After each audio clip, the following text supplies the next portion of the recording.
Բարև ձեզ, Արարատ Նյուզայեմի ուղիղ եթերում կարևոր լուրերն են, տաղավարում աշխատում է Նանե Արզումանյանը, Հայաստանի Հանրապետության վարչապետ Նիկոլ Փաշինյանը հեռախոսազրույց է ունեցել Ղազախստանի նախագահ Տոկաևի հետ։ Տեղի է ունեցել վարչապետ Նիկոլ Փաշինյանի հեռախոսազրույցը Ղազախստանի նախագահ Կասիմ-Ժոմարթ Տոկաևի հետ։ Քննարկվել են հարաբերությունների երկկողմ եւ տարածաշրջանային օրակարգի հարցեր։ Վարչապետ Փաշինյանը բարձր է գնահատել Ղազախստանի նախագահի 2024 թվականի ապրիլին Հայաստան կատարած պաշտոնական այցի արդյունքները եւ ընդգծել այցի արդյունքներով Հայաստանի եւ Ղազախստանի հարաբերություններում ի հայտ եկած նոր դինամիկան։ Զրուցակիցներն ընդգծել են Հայաստանի Հանրապետության նախագահ Վահագն Խաչատուրյանի պաշտոնական այցը Ղազախստանի Հանրապետություն, որը մեկնարկում է այսօր։ Երևանում պարեկները հայտնաբերել են դանակահարված տղամարդու դի։ Հոկտեմբերի 14-ին ժամը 11:30-ի սահմաններում Իսակովի պողոտայից դեպի Արգավանդի Խաչմերուկ տանող ճանապարհին պարեկները հայտնաբերել են դանակահարված տղամարդու դի։ Ներքին գործերի նախարարության ոստիկանությունից տեղեկացնում են, որ տեղեկությունը փոխանցվել է ոստիկանության Մալաթիայի բաժին։ Ձեռնարկվում են անհրաժեշտ միջոցներ։ Հայաստանի Հանրապետության նախագահ Վահագն Խաչատուրյանը պաշտոնական այցով ժամանել է Ղազախստան։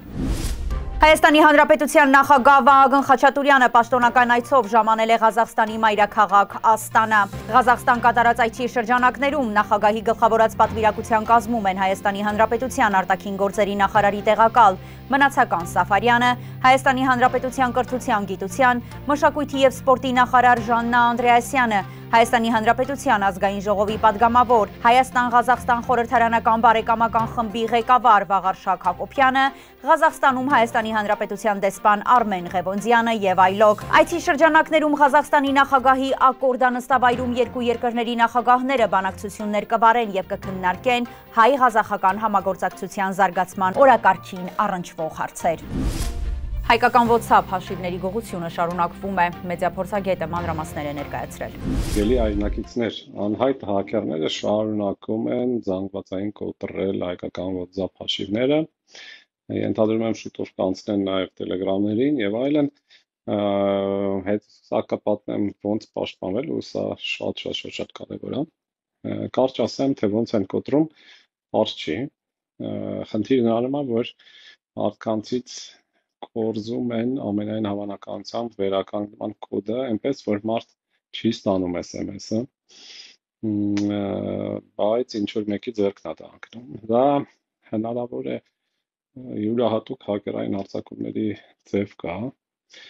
չեմ ուզում հիմա տեխնիկական բաների մեջ մտնել, բայց տենց միջոց կա հնարավորություն միգուցե եւ որ ներթափանցում է եղել ինչ որ համակարգերի մեջ արդեն մեր երկրում, որոնք կապ ունեն կարճ հաղորդագրությունների ստացման եւ բաշխման հետ, դա երրորդ կողմի միջնորդ կազմակերպություններն են։ Դրանց հետ մենք արդեն միջադեպ եղել ենք, եթե հիշեք 20 թվականի տավուշյան դեպքերի ժամանակ մի տենց միջնորդ կազմակերպություն, որը SMS-ները ծրում Հայաստանի ներսում, կոտրել էին ու կեղծ բնայի անոնից բաներ էին տարածում։ Մյուսը դա միգուցե օպերատորները ունեն խնդիր։ Ամեն դեպքում սա շատ մտահոգիչ է եւ կարծում եմ, որ հարկավոր է ազգային մակարդակով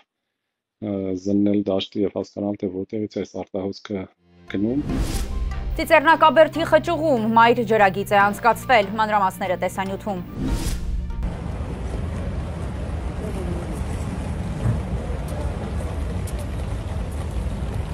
Գտնվում ենք Ծիծեռնակաբերդի խճուղում, մայր գծի աշխատանքներ եք իրականացնում մետաղական խողովակներով 76 մմ տրամաչափի, բերելու ենք մինչև այս հատվածը մետաղական,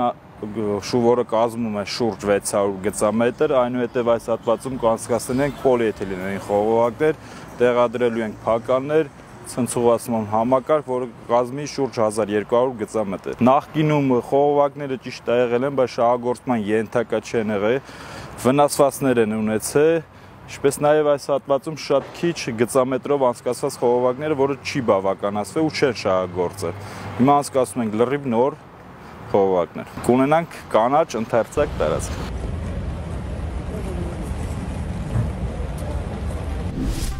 Միշտ զգոն եւ աչալուրջ դիրքապահները, Պաշտպանության նախարարությունը տեսանյութ է հրապարակել։ Մարտական դիրքերում պատրաստվում են եղանակային փոփոխություններին։ Առաջինն այստեղ են զգում ջերմաստիճանի նվազումը, տեղումները նախ լեռներն են ընդունում։ Այս դիրքերում միանգամից 3 տարբեր կարգավիճակ ունեցող զինվորականներ են հերթապահում, ժամկետայիններն են, պայմանագրայինները, պաշտպան հայրենիաց ծրագրի շահառուները։ Ծառայությունս 6 ամիս լրանալու պես պայմանագիր եմ կապել, տեղափոխվել իմ նախընտրած վայրը, այնուհետև անցել մարտական հերթապահության, իմ վրա ամեն օր աշխատել եմ պարապմունքների ժամանակ, թե նույնիսկ իմ հանգստի ժամանակ իմ սարքավորումներս վերցնում էի, դուրս էի գալիս պաշտպանության շրջան ու պարապմունքների անում անդադ, որպեսզի իմ ունակություններս ավելի մեծացնեմ։ Այս ծրագիրը ինձ հնարավորություն է տվել իմ ընտանիքիս կողքին լինելու, գումար աշխատելու, նաև ինչու՞ չէ իմ հայրենիքիս առջև իմ պարտքը կատարելը։ Սա պատահականություն չէ, հրամանատարությունն է որոշել առաջին անգամ դիրքեր բարձրացող ժամկետայիններին ավակների հետ ծառայել, փորձի փոխանակում է կանոնադրային հարաբերությունների ամրապնդում, արագ ադապտացում ծառայության պատասխանատու առաքելությունում։ Սա խնդիրը մեկն է, որ մեր երկրի անվտանգությունը ապահովենք, ու շատ կարևոր բան ստել չկա։ Հրամանատարները մեզ հետ շատ լավ կշփվին, ամեն ինչ կսովորեցնեն,